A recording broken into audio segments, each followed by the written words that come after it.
तेलंगणामधील मेहबूबनगर जिल्ह्यातील मुसेपेट भागात एका 22 वर्षीय तरुणीचा संशयास्पद स्थितीत मृत्यू झाल्याने खळबळ उडाली आहे. लैंगिक शोषणानंतर या तरुणीचा मृत्यू झाला अशी माहिती पोलिसांनी दिली आहे.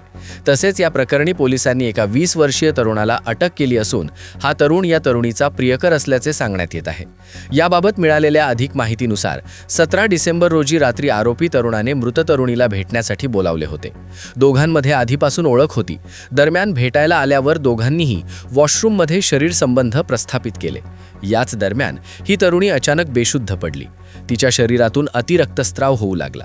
त्यामुळे घाबरलेल्या तरुणाने इतर लोकांच्या मदतीने या तरुणीला तातडीने रुग्णालयात नेले. मात्र रुग्णालयात पोहोचण्यापूर्वीच तिचा मृत्यू झाला होता.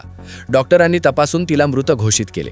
या घटनेनंतर परिसरात तणावाचं वातावरण निर्माण झालं आहे. तसेच परिस्थितीचं गांभीर्य विचारात घेऊन पोलिसांनी तातडीने तपासाला सुरुवात केली आहे. दरम्यान मृत तरुणीच्या वडिलांनी दिलेल्या तक्रारीच्या आधारावर पोलिसांनी गुन्हा नोंदवून घेतला आहे. तसेच पोलिसांनी आरोपी तरुणाविरोधात भारतीय दंडविधानातील विविध कलमांखाली गुन्हा नोंदवला आहे. तसेच या प्रकरणी SC/ST कायद्यांतर्गतही गुन्हा नोंदवण्यात आला आहे. पोलिसांनी आरोपींना ताब्यात घेऊन चौकशी सुरू केली आहे. प्राथमिक तपासामध्ये काही महत्त्वपूर्ण माहिती समोर आल्याचे सांगितले जात आहे. मात्र पोलीस हे संपूर्ण प्रकरण संवेदनशील असल्याचं मानून पुढील तपास करत आहेत.